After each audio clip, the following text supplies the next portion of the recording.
Drop a Megalodon into the modern ocean, and could it rule again? You open your eyes, head a little foggy. This is not the ocean you knew. The water is sharply cold, and it smells strange. Worst of all, the whale you just caught is gone. You're full of questions. Where am I? But there's no time to think. One thing fills your mind. Hunger. Not a few days hungry, more like 3.6 million years hungry. You scan around. Nearby is a school of yellowfin tuna, tightening their formation. You charge up from below. The tuna scatter instantly. By the time you turn, they're long gone. Tuna hit 47 miles an hour. You do 22. You can't catch them. You never needed to. You're starving. Back home, these were too small to bother with. You spot a female sea lion just entering the water. You sink to the bottom, hug the reef, line up your angle, and shoot up like a cannonball. She sees you in the last half second. Her whole body jolts, darting up and to the side. No surprise. You come up empty. You charge again.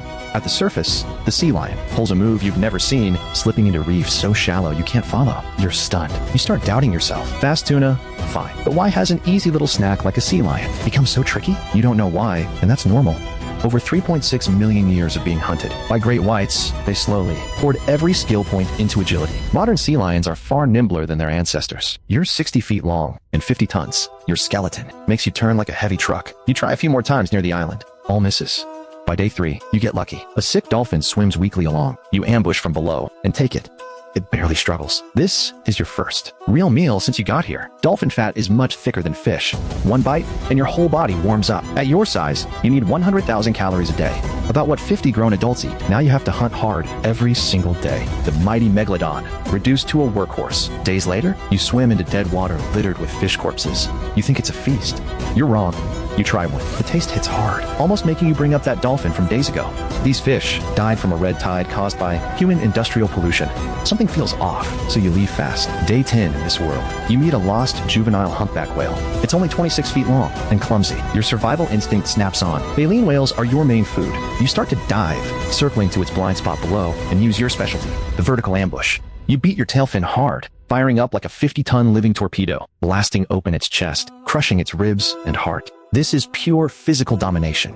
Your 30 tons of bite force erupts, and your serrated teeth slice clean through the base of its tail. Dense whale blubber floods your throat. The long mist, top-tier fuel that warms your whole body in an instant. At the heart of Megalodon's reign, the most abundant thing in the ocean was small and mid-sized ancient baleen whales, like Cetotherium. Ancient baleen whales were just moving slabs of high-energy fat. Hunting them carried no danger to your life and perfectly filled. Megalodon's huge daily calorie gap. 3 months later, you meet a female great white. The whole encounter takes 8 seconds. She sizes you up, sees you're more than 3 times her length, and turns to run, never looking back. This hides 2 brutal truths.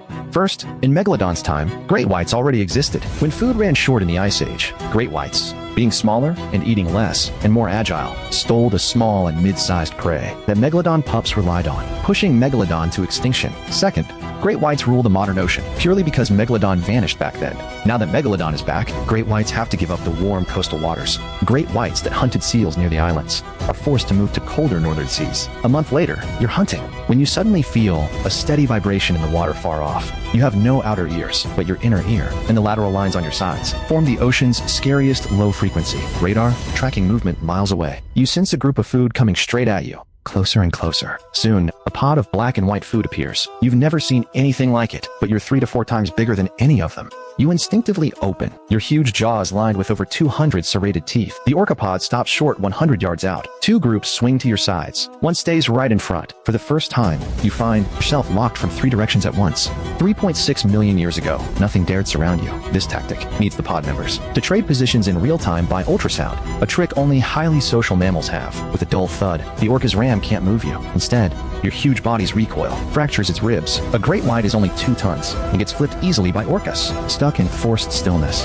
But you're a 50-ton wall of pure muscle. You follow up with a savage tail fin sweep, hitting the orca on your left, trying to bite your pectoral fin, hard enough to cause internal bleeding. Then the one in front rushes to your right. You turn your head, open your jaws, and burst it in one bite. Blood spreads through the water. You brace for a group attack, but the orcapod pulls back, holding 50 yards away. They're doing the math. Great whites, they can pick apart at will, but against a 60-foot beast, a head-on fight means losing the whole pod. They don't start a war of attrition. Instead, they escort their hurt podmate and turn back. You won.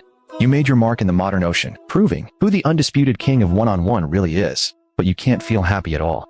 Over the next few months, you roam the whole ocean's continental shelf. You find the scariest thing in this era isn't the orcas that gang up on you, but the fat desert. A century of human whaling madness has cut the blue, fin, and sperm whales that once filled the ocean by more than 90%. Your prized vertical ambush tactic is useless on the surface. With no big whales, those fast, agile dolphins and sea lions aren't even a mouthful for you. And the deep sea isn't fit for you to live in. As a regional, warm-blooded animal, going down means freezing to death. You're trapped in the shallows. By day, 10,000-ton steel ships pass over your head. The roar of propellers and active sonar become a 200-decibel physical wall, rattling your inner ear with pain and scrambling your sense of direction. In the 7th month, in a warm monsoon current, you run into an adult sperm whale 60 feet long. It's the largest toothed whale of this era, about to dive deep to hunt giant squid. Two giants meet head-on at the surface. The sperm whale fires a directed sonar pulse at you. That's 20,000 kilowatts of sound energy, like a high-energy X-ray, seeing right through your bones, organs, even the scraps in your stomach. The pulse leaves your body tingling. But the sperm whale shows no hostility. Its family has been around over 20 million years, and its genes know what not worth it means. It gracefully sweeps its tail, gliding past you, sinking straight into the dark deep sea you can never enter. You freeze in place, watching it vanish into the gloom. You finally get the ultimate rule of the modern ocean. Here, the biggest doesn't win. The one who adapts to human rules, who can outlast hunger, is the one who survives. Years pass. You become the loneliest shadow in this ocean. You did not rule the modern ocean. Great whites still hunt in the cold northern waters. Orcas still gang up to hunt seals near the coast. Human cargo ships still roar over the surface day and night. You can't mess with today's high tech. Today's ecosystem can't feed an ancient giant anymore. But with the coldest survival instinct in the cracks left by humans, in the ground, orcas gave up. You forced your way to the shelf edge and carved out a patch for yourself. You no longer charge blindly. You learned to tell propeller noise apart. You learned, in this barren ocean, like a drifter, to count every calorie precisely. After 3.6 million years, you're back, but you didn't take back your throne. Still, as long as you keep breathing, this sea has to keep one last slot for you.